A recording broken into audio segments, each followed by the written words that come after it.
السلام علیکم ورحمۃ اللہ وبرکاتہ۔ محترم بزرگ اور دوستو، عید سعید کی جلوہ گری ہونے والی ہے کچھ دنوں کے بعد۔ ہم نے رمضان المبارک لاک ڈاؤن کے دورانی میں گزارا اور اس دوران عبادتوں سے بھی لطف اندوز ہوئے، سحری و افطار کی برکتیں بھی حاصل کی، قرآن پاک کی تلاوتوں سے بھی اپنے آپ کو شاد کام کیا، نماز تراویح ادا کی، اپنے طور پر ہم نے عبادتیں جتنی بھی کر سکتے تھے کی۔ لیکن اس لاک ڈاؤن کی وجہ سے جس طرح سے ہماری مسجدیں ویران ہیں، جس طرح سے ہم جمعوں کی جماعت سے محروم ہیں، جس طرح سے عمروں سے محروم ہیں اور حج بھی اس بار مشکل میں چلا گیا ہے، اسی طرح سے ان تمام چیزوں کو دیکھتے ہوئے ہمیں کوئی زیادہ حق نہیں پہنچتا کہ ہم عید کی بے پناہ خوشیاں منائیں۔ سچی بات تو یہ ہے کہ کچھ کہا بھی نہیں جا سکتا کہ عید سعید کے دن ہمارے ملک کی سچویشن کیا رہے اور سوشل ڈسٹینس کے حوالے سے ہمیں اس بات کی پرمیشن ملے یا نہ ملے کہ ہم عید اجتماعی طور پر منا سکیں، ویسے ہی جیسے فی الوقت جمعوں پر پابندی ہے۔ تو جب صورتحال اتنی نازک ہے اور کچھ کنفرم نہیں ہے کہ فیوچر کیا ہو اور کچھ نہیں کہا جا سکتا کہ ہم عیدگاہ میں جا کے عید کی نماز بھی پڑھ پائیں گے یا نہیں، تو ایسے ماحول میں عقل مندی کا تقاضا یہ ہے کہ ہم بہت زیادہ ناز و انداز کرنے کی بجائے، بہت زیادہ عید کی شاپنگ اور بہت زیادہ تیاری کرنے کی بجائے عبادتوں پر پورا زور صرف کریں۔ کوئی ضروری نہیں کہ عید کی نماز نئے کپڑوں میں ہی ادا ہو۔ مجھے کبھی کبھار بڑا تعجب ہوتا ہے، فقہی نقطۂ نظر سے بارہا یہ سوالات سامنے آتے ہیں، کیا پرانے کپڑوں میں عید کی نماز ہو جاتی ہے؟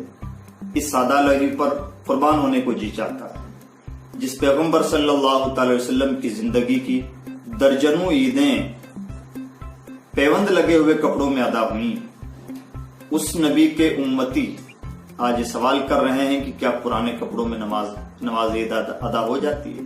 اگر پرانے کپڑوں میں نماز عید نہیں ادا ہوتی تو آپ کا اس غریب طبقے کے بارے میں کیا خیال ہے جنہیں نان شبینہ کے بھی جو محتاج ہیں، جن کے لیے 2 وقت کی روٹی کا انتظام کرنا بھی ایک چیلنج ہوتا ہے۔ اس لیے جب کبھی ہمیں موقع ملے ہمیں سنتوں کے اس پہلو پر بھی توجہ دینی چاہیے۔ اب سے پہلے نوبت آئی ہو یا نہ آئی ہو، لیکن اس وقت جس طرح کی نازک صورتحال سے ہم گزر رہے ہیں، عقل مندی کا تقاضا یہ ہے سادگی کے ساتھ عید منائیں۔ کوئی بہت زیادہ شاپنگ کرنے کی ضرورت نہیں، بہت زیادہ اہتمام کرنے کی ضرورت نہیں۔ جب ہماری پوری عید ہی خطرے میں ہے تو عید کی تیاریاں کیسی، شاپنگ کیسی، خریداریاں کیسی، خرچے کیسے؟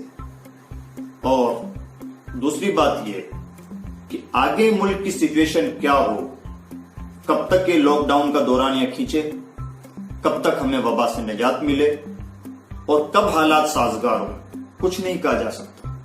جب ہمیں کچھ بھی کنفرم نہیں ہے کہ فیوچر کیا ہے تو عقل مندی یہ نہیں ہے کہ ابھی جو ہاتھ میں جمع ہے اسے یوں ہی اڑا دیں۔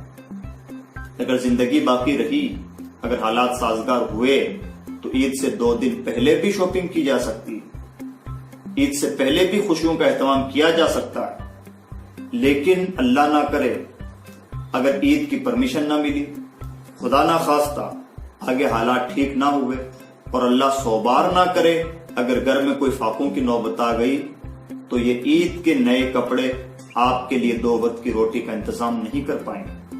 اس لیے خدا کے واسطے عقل مندی کا مظاہرہ کریں، سمجھداری کا مظاہرہ کریں۔ تیسرا پوائنٹ اس میں یہ ہے کہ ابھی ماضی قریب میں ہم نے بھرشٹ میڈیا کا جو چہرہ دیکھا، بھیانک چہرہ دیکھا، ایک وبا کو، ایک قدرتی آفت کو بھی ایک طبقے کے سر منڈنے کی جو ناپاک کوشش دیکھی، آپ سمجھتے ہیں آپ بازاروں میں جائیں گے، شاپنگ کریں گے، سوشل ڈسٹینس کا خیال نہیں رکھیں گے اور میڈیا پر ترس کھائے گا۔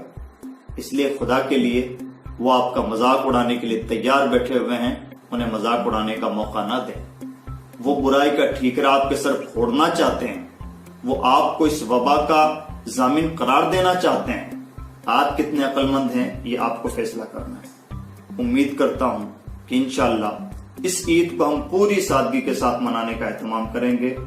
اللہ کرے حالات ٹھیک ہوئے، عید منانے کی پرمیشن ملی تو ہمارے کپڑوں میں تو پیوند نہیں لگے ہوئے ہیں، ہمارے پرانے کپڑے بھی نئے محسوس ہوتے ہیں۔ انشاءاللہ ہم انہی کپڑوں میں عید کی نماز ادا کریں گے۔ ہمارے لیے عید کپڑوں سے نہیں ہوتی، ہمارے لیے عید سجدوں سے ادا ہوتی ہے، اور سجدے کسی چیز کے محتاج نہیں۔ اللہ رب العزت ہم سب کو عقل سلیم، فکر مستقیم عطا فرمائے۔ السلام علیکم ورحمۃ اللہ وبرکاتہ۔